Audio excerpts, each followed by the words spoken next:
Taking it back a bit, the Sokovia Accords from Civil War are the first real indication of the repercussions of superhero activity in the MCU. The Avengers had nearly caused catastrophic events on several occasions, with countless innocent casualties in the process. As a result, the general discomfort of both the public and the United Nations towards the recklessness of the Avengers was first introduced. The team was even at odds, not truly knowing the right course of action and being pitted against one another. While they were eventually brought back together, the events of Infinity War and Endgame may potentially be cause for further worry from the public, and we're not exactly sure where the Avengers stand in the eyes of the government at this point. Immediately after Endgame, most of the public's view of heroes seemed to be positive on the surface, as shown in Far From Home. This is seen in the opening school tribute, as well as the generally positive view of heroes like the Avengers and Spider-Man. Until recently, this was what we'd believe was the overall consensus on heroes after that cataclysmic event. However, a significant tease for the future was shown in the Far From Home post-credits scene, where Mysterio tricked the masses one last time when twisting the events of the film and making Spider-Man out to be the bad guy, while also revealing his true identity. I guess Peter won't be getting a job at the Bugle in this timeline. While not particularly related to the snap, this hinted at a potential future rift between Spider-Man and the public, which is only the first in a possible trend in the MCU. In the 6th episode of WandaVision, Sword director Tyler Hayward reveals his intent to kill Wanda Maximoff when they place a drone into the Hex, to the surprise of Agent Monica Rambeau. Well, he explains how difficult it was to keep the lights on during the 5 years after the snap, and Monica wouldn't understand since she was among those who vanished. He more or less blames the Avengers for those events happening, and as a result, shows a contempt for superpowered individuals in general. Having seen those moments in Endgame which took place during the 5-year gap, it makes sense that the public would have lost hope and trust in their heroes. It seems that, for the most part, the team had given up, and who's to say what would have happened if the Rat never brought Scott back from the quantum realm? Hayward's stance may reflect a good number of people who feel the same way about the abandonment of the Avengers, who also unintentionally caused that period of hardship. On top of this, if word got out about Wanda's activity in Westview to the public, it could further fuel this figurative flame of distrust for heroes.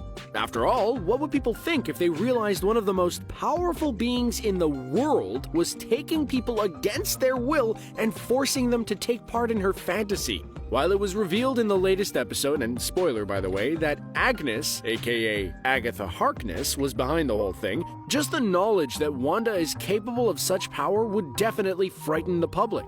This could be an indication of how some of the world and governments view heroes after the events of Infinity War and Endgame, and may even represent the direction of where the MCU goes in regards to the superheroes' view in the public eye.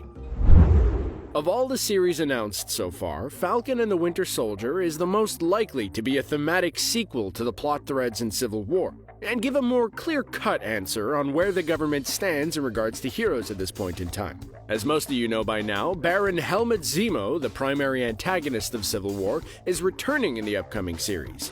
His whole motivation in Civil War surrounded a contempt for the Avengers with the goal to split them apart. This was, of course, due to the death of his family during the destruction of Sokovia in Age of Ultron. He was the other side of the coin, contrasting the world governments and the Sokovia Accords, showing a more extreme reaction to the failings of the team. Zemo was perhaps the most grounded and realistic antagonist for the MCU so far. His approach to defeating the heroes from within only added to the ongoing turmoil the team was already facing at the time.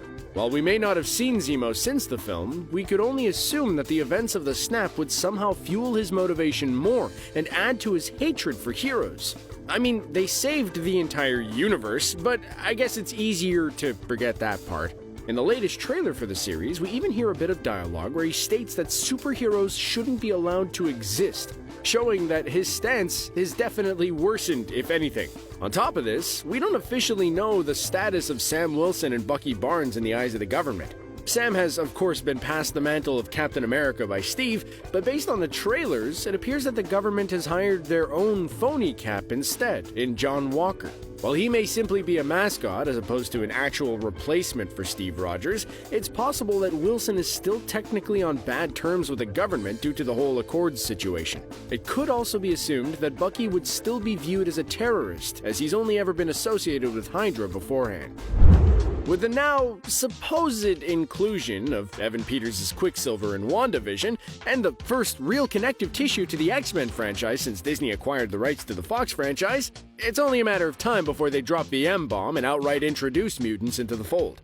The inclusion of the X-Men would imply that there's been a significant spike in superpowered individuals across the United States, as well as the entire world in general, which could easily be explained in canon. As we've already seen individuals like Wanda and Pietro Maximoff gain their powers from the Mind Stone, and Carol Danvers acquired hers from the Tesseract, who's to say the combined powers of the three snaps on Earth couldn't have somehow triggered superpowers in others around the world? Rocket even states that Earth was ground zero for a surge of power of ridiculously cosmic proportions unlike anything ever seen, and that was before Bruce and Tony both performed their own subsequent snaps. Banner also notes that the radiation given off by the stones is gamma, which gave him his powers in the first place. It wouldn't be far off to explain this as the cause of unlocking the mutant X gene in select individuals around the world. If this were the case, it could cause more trouble and worry from world governments, calling for further regulation, and could even lead to the inclusion of Xavier's School for Gifted Youngsters, as well as the whole political argument towards mutant rights, which has often been the topic of X-Men stories. And this could of course lead into the creation of the Sentinels as well, the mutant-hunting robots who were often portrayed as antagonists to the X-Men, which could be the offspring of government entities with a similar mindset to Tyler Hayward. This could be a way to seamlessly incorporate that entire side of the Marvel Universe while connecting it to existing events in the MCU.